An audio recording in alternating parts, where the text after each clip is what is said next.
Check. Mic check 1 2. Mic check 1 2. So about 10 years ago or more, probably more. It's been a little while. I was laying in bed one morning, and I was in that in between space where my body was asleep but my mind was awake. That wasn't nothing new for me, but what happened after that was new for me. As I was laying there, suddenly my homeboy's voice popped into my head and started to speak to me. The thing is that at the time, my homeboy had been dead for like the last year or so. Maybe not that long. It was kind of fresh, but give or take a year. And so we started speaking back and forth. It was only a brief moment. But so after that, I was asking myself, like, am I tripping? Am I tripping? How do I know? How can I prove whether like I'm just tripping or not? Because whenever you are in that state of consciousness, it gets kind of hard, a little more difficult to distinguish between what's real and what is hallucination. So I was like, okay, next time, what I'm going to do is I'm going to reach out and see if I can connect with him. Like for me, I felt like now if I can connect with him and it's the same thing, like if it feels just as real and if we, then for me that was good enough. That was proof enough.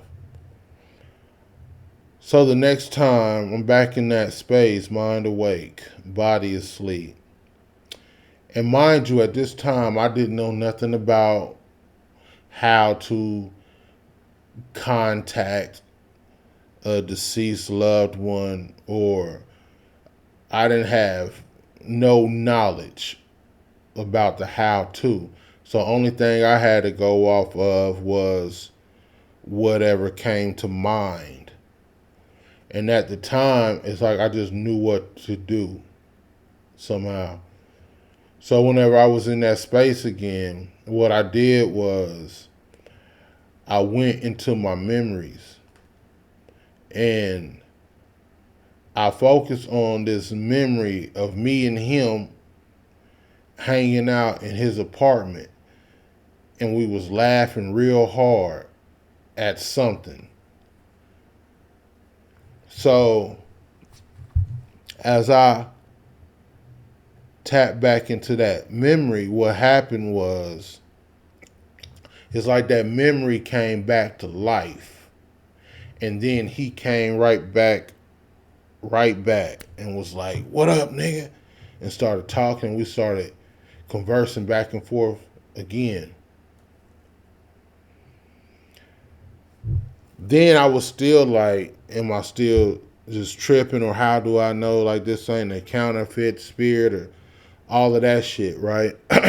But through these years, like I've done this time and time and time, enough times to where now like I don't have to question it no more, right? So anyway, let me hit this.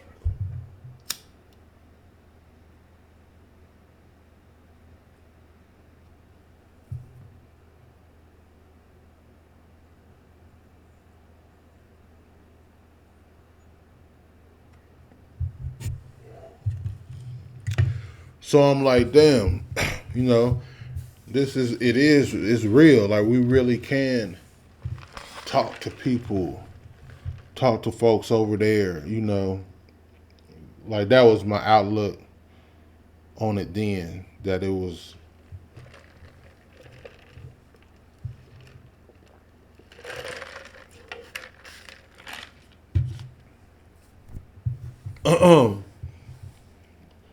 so anyway,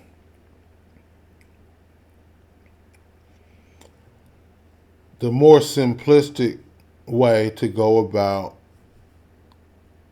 one of the more simple ways to go about connecting with the ancestor is the same method that you use to connect with any other spirit, right? Like, take Oshun, for example. Honey is often like one of the things that's linked to the Oshun archetype, and maybe running water and just, or whatever it is, right?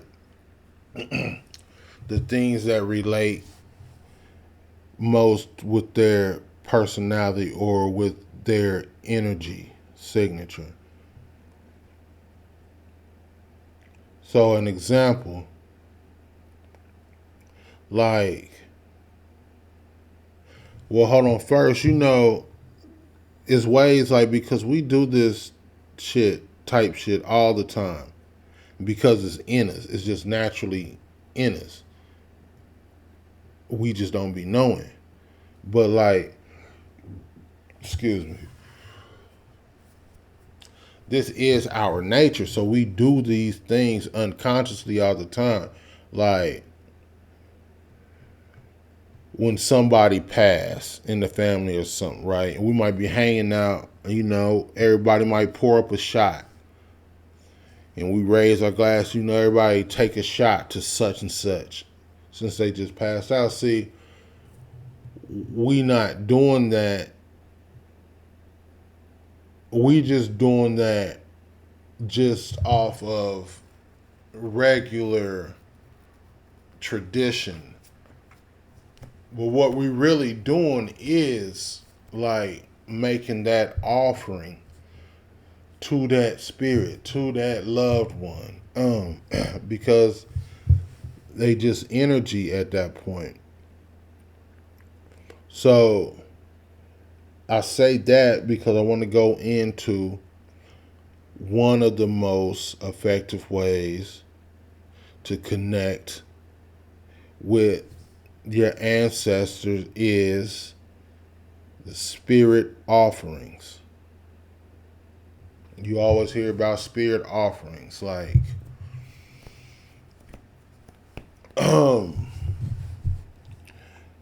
I'll give an example. My mom's last birthday, I wanted to give an offering, and make a kind gesture, and I wanted to just chop it up with her for a moment, right? And she's been passed for a good while, so what I did was I went to the store. I got a 20 ounce of Coca-Cola. Coca-Cola was like, that was her number one drink on the planet. I went and got a Coca-Cola, and I bought a pack of her favorite cigarettes.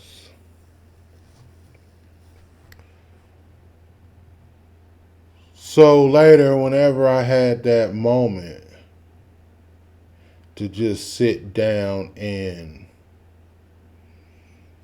just sit in the spirit, right?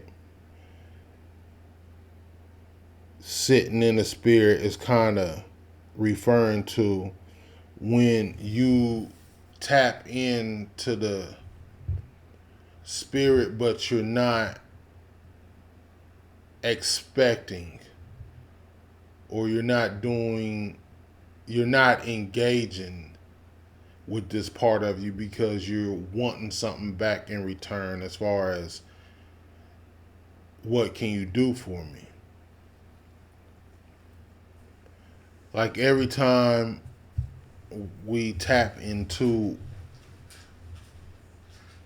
connecting with a spirit, like, it shouldn't always be what can you do for me, or looking to get just something out of the deal. Only thing I didn't want shit out the deal. Like, the same as if you when you give your kids and people Christmas gifts, you really don't need to be. I can't say what you need to be, but it ain't about expecting anything in return in those moments, you know? It's kind of just like you just doing a nice gesture just because it's in your heart to do so. So, I got her favorite soda and her go to pack of cigarettes. And whenever I had a moment and just kind of like got in a nonchalant state of mind, I lit a cigarette, the same as you would light an incense during a ritual. So I lit the cigarette and I let that burn. And then I had a soda. I was probably sipping it or something. I can't remember like that.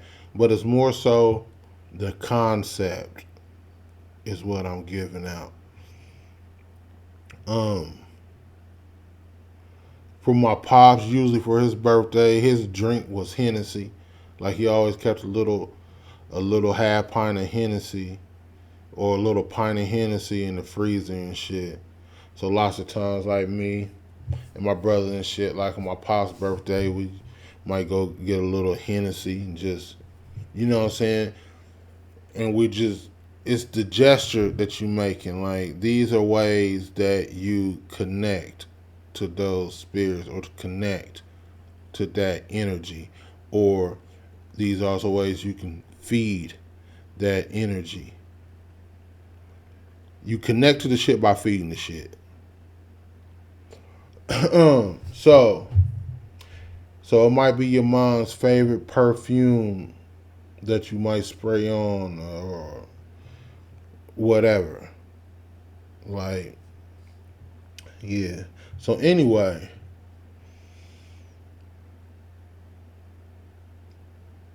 hopefully somebody find that useful. I'm gonna leave it at that.